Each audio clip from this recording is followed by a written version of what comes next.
Halo teman-teman, balik lagi sama gue Rizky Taufik. Di video kali ini, kita bakal ngebahas sesuatu yang penting banget buat masa depan, yaitu investasi. Yap, gue yakin kalian udah sering dengar kata ini, tapi mungkin masih banyak yang bingung.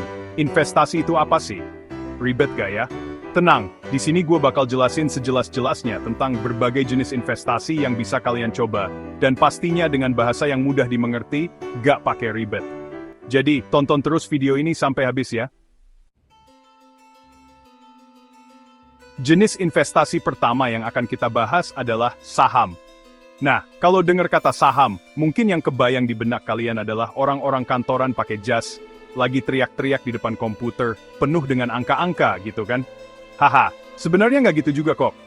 Saham itu intinya adalah bukti kepemilikan kita di suatu perusahaan. Jadi, kalau kita beli saham suatu perusahaan, kita itu kayak jadi juragannya, meskipun cuma sebagian kecil. Keuntungan yang bisa kita dapetin dari saham ada dua, yaitu dividen dan capital gain. Dividen itu kayak bagi hasil keuntungan perusahaan yang dibagiin ke para pemegang saham, biasanya setahun sekali. Nah, kalau capital gain itu selisih harga jual dan beli saham. Jadi kalau harga saham yang kita beli naik, terus kita jual, nah itu kita dapat untung. Gimana, menarik kan? Selanjutnya ada jenis investasi yang cukup populer yaitu obligasi. Obligasi itu simpelnya kayak surat utang. Tapi tenang, bukan berarti kita jadi rentenir ya, hehe. Jadi obligasi ini diterbitin sama pemerintah atau perusahaan yang lagi butuh dana buat berbagai keperluan, misalnya buat pembangunan infrastruktur atau pengembangan bisnis. Nah, kita sebagai investor bisa minjemin duit kita ke mereka dengan cara beli obligasi. Sebagai gantinya, kita bakal dapat bunga atau kupon secara berkala, bisa per bulan, per 3 bulan, atau per tahun, tergantung jenis obligasinya.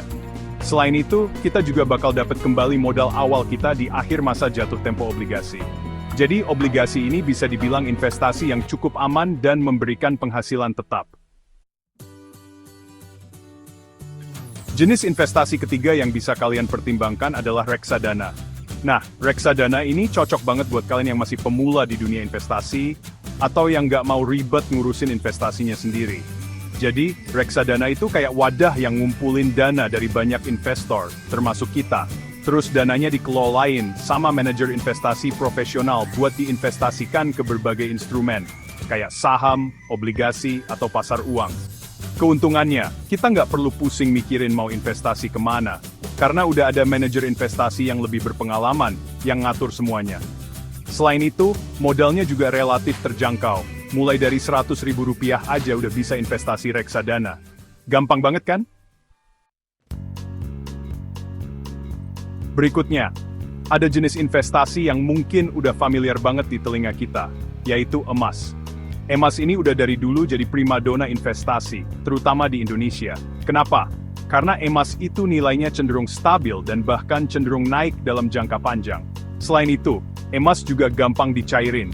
Jadi kalau kita butuh uang mendadak, kita bisa langsung jual emas kita. Investasi emas juga terbilang gampang. Kita bisa beli emas batangan di toko emas atau pegadaian. Atau bisa juga investasi emas online lewat aplikasi. Nah, buat kalian yang baru mau mulai investasi emas, gue saranin beli emas batangan aja dulu, karena lebih minim biaya administrasi. Terakhir, kita akan membahas tentang jenis investasi yang sering dianggap paling aman, yaitu deposito. Kenapa paling aman? Karena deposito itu dijamin sama lembaga penjamin simpanan. Jadi, uang kita dijamin aman meskipun terjadi sesuatu sama banknya. Deposito itu kayak kita nabung di bank, tapi dengan jangka waktu tertentu, misalnya 1 bulan, 3 bulan, atau 1 tahun. Nah, bedanya sama tabungan biasa, bunga deposito itu lebih tinggi. Jadi uang kita bisa berkembang lebih cepat. Tapi, kita nggak bisa narik uang deposito sewaktu-waktu kayak tabungan biasa. Kalau kita narik sebelum jatuh tempo, kita bakal kena penalti. Itulah beberapa jenis investasi yang bisa kamu pertimbangkan. Ingat, nggak ada jenis investasi yang paling bagus. Semua tergantung kebutuhan dan profil risiko masing-masing. Jadi, sebelum memutuskan untuk investasi, pastikan kamu udah paham betul tentang jenis investasi yang kamu pilih. Semoga informasi ini bermanfaat dan bisa membantu kamu dalam memilih investasi yang tepat. Jangan lupa like, share, dan subscribe untuk informasi menarik lainnya. Sampai jumpa!